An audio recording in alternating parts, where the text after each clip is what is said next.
We'll go ahead and get started.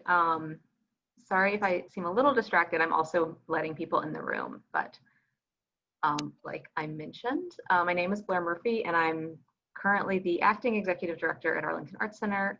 Until a couple weeks ago, I was the curator of exhibitions, so curating our exhibitions and working with all of the artists that we show. I'm really happy to be here this evening with three of our SOLOS 2020 artists. SOLOS 2020 is the current exhibition in our main gallery spaces. So it was very exciting. At the end of September, we did reopen to the public, and especially really appreciate all the artists whose work we're showing right now and all the work they've done to make these shows happen under some pretty, unexpected for everyone circumstances. If you haven't had a chance to come see the exhibitions, like I mentioned, we do have public gallery hours right now. We're open Wednesday through Saturday from 12 to 5. You don't need to make a reservation if you haven't been to Arlington Arts Center. We do have a pretty large space, and so we felt like, most of the time if you come, there's really only one or two other people there. There's a lot of room to spread out. We are requiring masks inside and social distancing. There's lots of hand sanitizer. So we hope you can come and see the shows while we're open. And also enjoy the talk tonight. So SOLOS is one of Arlington Arts Center's longest running programs. If you're not familiar with AAC, we have an exhibition program, an education program, and an artist residency program. And SOLOS is really one of the cornerstones of our exhibition program. We do a call once a year for artists to propose solo style shows in one of our 7 main gallery spaces, and we always have a couple outside jurors who select the artists through that call. For this year, the 2 jurors were Terrence Washington, who was previously at the National Gallery of Art and is now at Next Haven, a new residency and art space in New Haven, Connecticut. And then Michael Benevento, who is the director of Current Gallery, which is an artist-run space in Baltimore. So we really appreciate all of the work that the 2 of them did and all the thoughtfulness they put into selecting the artists for SOLOS this year. We are doing, this is the first of 2 talks. So the next talk this evening, we'll be talking with Clare Rogers and Kim Urena and Tara Gupta. And then in 2 weeks, on November 12th, also on Thursday, 6 p.m., we'll be talking with Rebecca Rivas Rogers, Constance Simon, and Heidi Zenizek about their SOLOS exhibitions. So, all that, I'm gonna start us off this evening with Anne. Clare Rogers is a sculptor who lives and works in Baltimore, Maryland. She has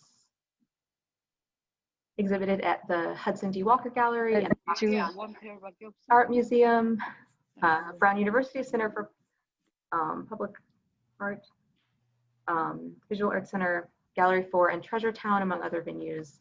She was a 2019 Trawick Award finalist and a 2017-2018 Visual Arts Fellow at the Fine Arts Work Center in Provincetown, Massachusetts, and also a 2015 Summer Fellow at Oxbow School of Art. She holds an MFA in sculpture and extended media from the University of Texas at Austin.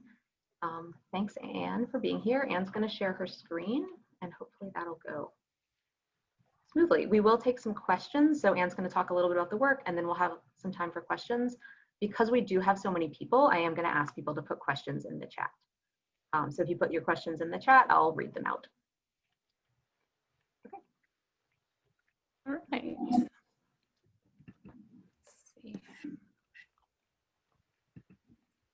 So Blair, can you just confirm that you can see the image?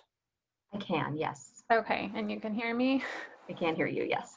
Okay, great. Hi, thank you for being here. My name is Clare Rogers, and the title of my exhibition is A Potato in Space. What you're looking at right now is a potatoid, the source of inspiration for this exhibit. A potatoid is a moon of Saturn that happens to look like a potato. So I'm going to read the exhibition statement, and then I'll talk a little bit about the individual works that are within the show. So some of Saturn's lesser moons, which do in fact resemble the root vegetable, have been dubbed potatoids. These non-spherical, lumpy satellites are held in their orbit by the balance of centrifugal force and gravity. This is the structure of their relationship to their parent planet. There are not, of course, potatoes in space, though I like the thought. Naming an object allows us to bridge a gap, though the act of naming also carries the risk that we will simplify, limit, or reduce what we are trying to understand. At the same time that we call a small moon a potatoid, we drift further from knowing the reality of the satellite, its true character. My work is concerned with meaning making, time, loss, and death. Calling these satellites potatoids is itself a metaphor for our attempt to accommodate the unknowable, a comically familiar name for something far, far from our grasp. Grief is a similar search for the right name. It lies between the desire for the thing that's lost and the devastating fact that it's gone. It's in this space between the wish and the fact that I seek to locate my work. So this exhibition comprises 6 individual sculptures, though it's worth noting that any number of my sculptures could be included because I consider my work to be one large ongoing body of work that's always in conversation with itself and like just expanding as a landscape. But a potato in space is just a cross section of pieces that I felt like fit within the framework of a potatoid narrative. The first piece I want to talk about is this piece. It's titled Potato. It's probably the piece that's most directly related to the narrative of potatoids. It's a marble carving of a potato modeled after this potato that sits on top of a particle board pedestal, and then between the particle board and the marble potato is a sheet of cast latex. So here's a detail of the top of the sculpture. When I was thinking about how I wanted the potato to exist vertically in the gallery space, I knew that I didn't want it to be sitting just like on a white institutional pedestal. And because I had been thinking about potatoids in terms of like a metaphor for the type of magical thinking that happens in association with grief, I was interested in trying to pair it with materials that would have like a more direct reference to the human body. So obviously latex has a flesh-like skin, but also embedded within the material are like associations of medical protection. And then the particle board I was attracted to in part because it has like a neutral palette that I often utilize within my work, but also something that is pretty consistent throughout a lot of my sculptures is that I'm interested in trying to transform everyday materials so they're not like immediately recognizable as the thing that they are. And so part of this is just because I like to be clever. Part of it's because I want like to get to know the materials around me as best I can, but it's also in part like the hope that if it's not immediately clear what the material is, then the viewer might be more inclined to get closer to the work and like really investigate it. So the way that I made the pedestal was by drilling thousands of holes into the particle board. And then once the holes were in place, I went back in with a chisel and a Dremel to just like further define a textured surface. And so my hope was that like through this porous appearance, it might seem as though it could be related to like a living thing like coral. And then also, depending on where you view the piece from, you can see right through the pedestal. And I liked that this like stone piece was sitting on top of a pedestal full of holes. The next piece that I want to talk about is titled Weather Vane. So this piece is made of poplar, paper mache, and human hair, and more specifically my hair. So the armature of this piece is made just from like a process of steam bending wood. And then the figurative element I made just by paper macheing a leg-like form.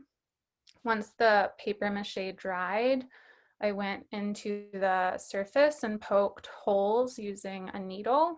And then I took individual hairs from my head and dipped them in Elmer's glue and plugged the holes.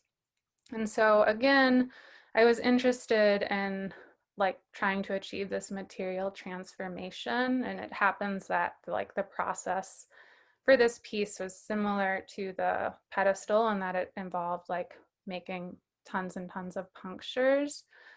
Another thing maybe of note is a point of connection between the leg form and the poplar is this like little latex balloon lip that I made. And balloons kind of appear throughout my work, but it's not uncommon to use a balloon lip as a point of connection in my work. At the time that I made this piece, I had been thinking about hair and the way that it's a signifier of health. A tenet of my work is that I privilege the tacit, the inarticulate, and the meanings that can exist before language. And that can encompass a lot of things, but like one example for me of meanings that can exist before language would be the way that the body manifests illness and emotions. And so at the time that I was making this piece, I was grappling with like the fact of cancer in my family life. And so this was sort of just like a meditation on one particular component of that illness. Let's see. This piece is titled Strange Loop. It is made from cast paper and plaster that I wrapped around a very large balloon. And then I took bent bamboo and incorporated it into the bulbous base. And then, so on this side, we have like a heavy amorphous mass. And then on the other side, the form opens up and you can see the interior space of it. And then the inside is this like woven twine, sort of like matrix that I made. And at the time that I made it, I was sort of like loosely thinking about the hairs in our inner ear. So just like in general, I have an interest in the sort of like internal systems that allow us to know and make sense of the world. And this was sort of like a fleeting meditation on that. This piece is titled The Way She Wears the World, affectionately named for an excerpt of a John Berger essay. It's a latex cast of a branch of a fig tree that I harvested from my sister's backyard. And this piece is, it hangs from the wall. It's very light and is responsive to any breeze or wind. So it kind of like sways in the gallery as people walk by.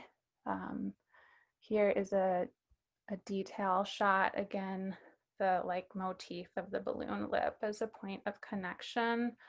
Part of the like incorporation of balloons in my work is, well, one, just that I'm a balloon enthusiast, but I also like the idea of like using these points of connections that traditionally we associate with like breathing air into. So there's this sort of like idea that perhaps the thing could be inflated like a lung, or that it could contain like your breath and hold it into a physical form. Let's see. This piece is titled Part of the Tree. It's a found sculpture that's made of mop and tar, and the piece is very, very, very, very slowly kinetic. And by that, I just mean it responds to the environment it's in. So depending on the heat and whatever it's placed on, the tar mop forms itself to whatever it's resting on. So it's like constantly in motion. It never stays the same.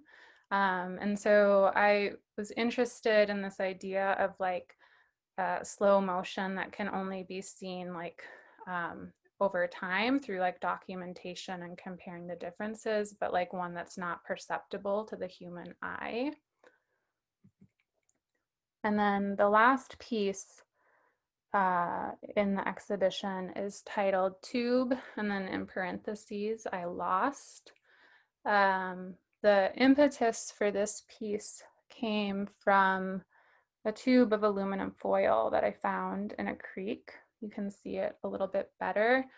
So the aluminum foil has like the material presence that I try to achieve when I'm manipulating everyday materials. When I found it, I didn't immediately recognize that it was not cast aluminum, but like actually what you would find in your kitchen, because it had been like battered around in the creek for so long. And so I was really inspired by that object and built an armature to give it a proper housing. And again, like at the time I had been looking at hospital furniture, and so I sort of took cue from like IVs. So I wanted to make it seem as though it could like be a thing that was a provider of life or like sustaining life. And then this is made from a Herman Miller base, a piece of driftwood, a chair leg, and sheet metal. And I think that's all I want to say for now. Thanks, Anne. Yeah. Like I mentioned, we'll have some time for questions, and if people want to put them in the chat, I think that's probably the best way to do it. I also had, well, let's see, Lisa Dillon had a quick question, I think in reference to the piece that's named after a Berger, John Berger quote. She was asking if it's made of balloons, which I think maybe then you.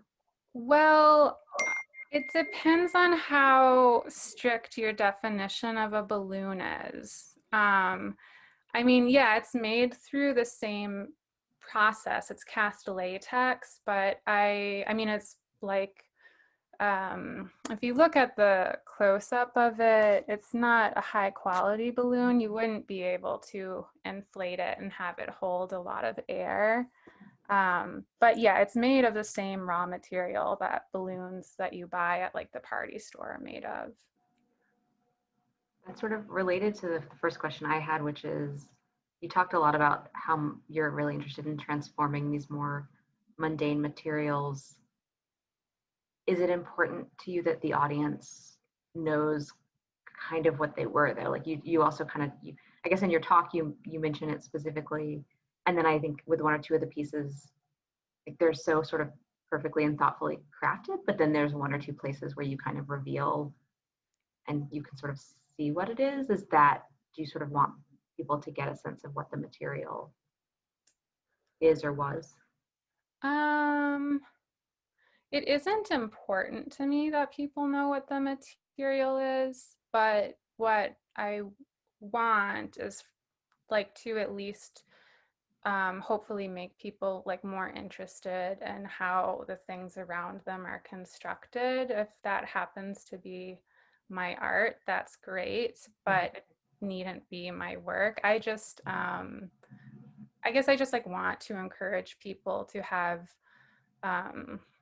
like spend more time thinking about the built world around them and just like think about like the material potential of objects. But it doesn't matter to me if people know what my work is made of. It's mostly a personal pursuit.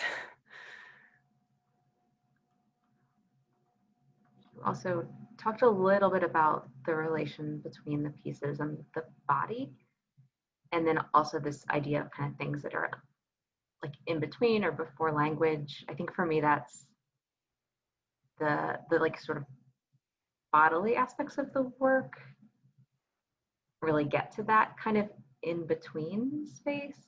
Mm-hmm. There's like sort of an unsettling quality that is kind of hard to explain, I think. But just with our physical relationship to the physical pieces. Yeah.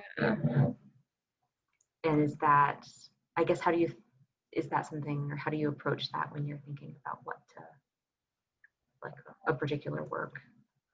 Um, well, I'm not sure if I entirely understand what the question is. Um, yes, I guess more sort of, do you see those aspects of it as connected, like the body as um, an especially useful vehicle for this feeling of in-betweenness or uncertainty? Yes, I do. I mean, it's okay. So I'll try my best to answer the question, though I'm not entirely sure I'm understanding it. But like, um, something that is kind of difficult about talking about my work is that I say, and it is true, I have an interest in meaning that exists before language, but I still need to use language to like build the framework around my work to describe it to people and like to try and make it more digestible. But like anecdotally, if I were to talk about another artist's work, I one example of like meaning that could exist before language is, for example, the artist Mark Manders. He makes like work that he often scale of like everyday objects that he often scales to 77% of a one-to-one scale. And the idea of the 77% is that it can be sensed but not necessarily like visually seen. And having like gone to an exhibition of his work and seeing like the chairs that were in the exhibit, I left that show like really feeling like something about it was like I like felt something about it was odd, though I like couldn't necessarily pick up on what it was. And it wasn't until years later that I read about the scaling system. And I do think that in that instance, I was like maybe experiencing like the sensing of like a certain amount of like reduction to scale. So I don't know. I'm just like trying to encourage people to think about the world like using all of the like systems that they possibly can.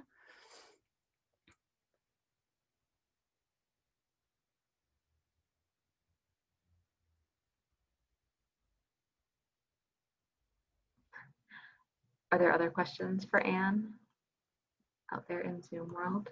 Lots of good comments.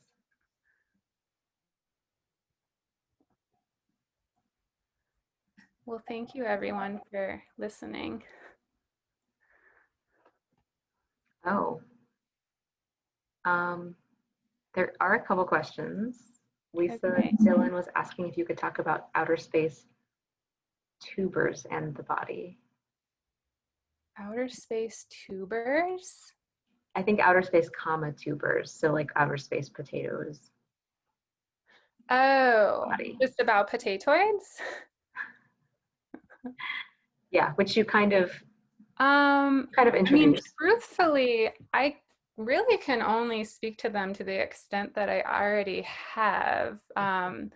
What I know about them is anecdotal, that they are moons of Saturn that happen to look like potatoes, and thus they've affectionately been named potatoids. Obviously, this is not like their official name, but it's a colloquialism. And I was just like very struck by the name when I found out about it because well, one, I just thought it was charming, but I also have like this interest in the way that the act of naming is like both an attempt to understand things, but also like highlights our limited ability to understand the strange or like the out of this world.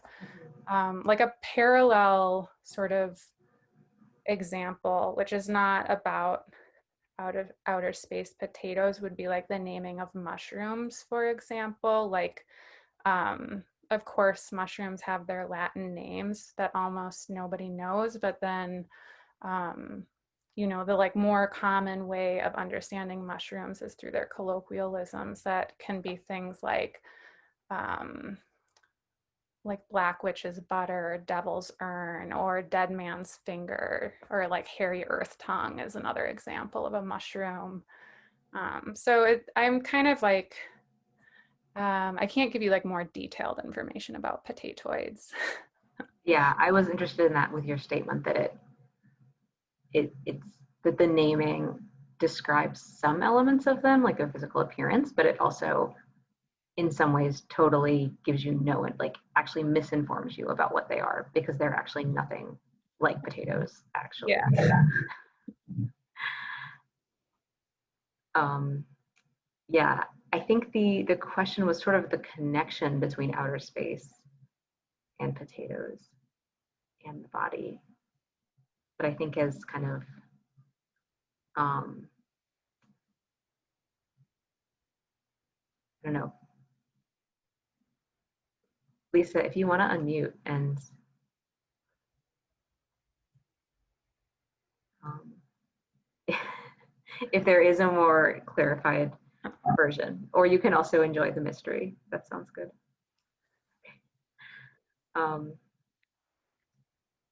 Cool. Well, Tara also asked how you choose your materials. We've talked about a little bit with Yeah, pieces. it's a good question. It depends. I mean, a lot of times I choose them with like a heavy influence of circumstance. So, um, you know, like depending on what facilities I have access to, that might dictate what I'm going to use. Like at the moment, I don't have access to a metal studio, so that's sort of off limits for right now.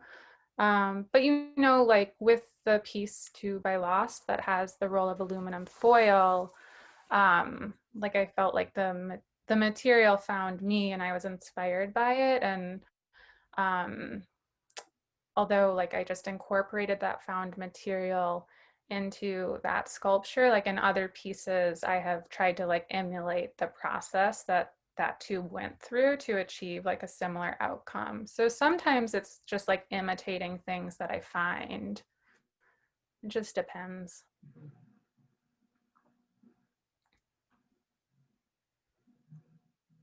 Great.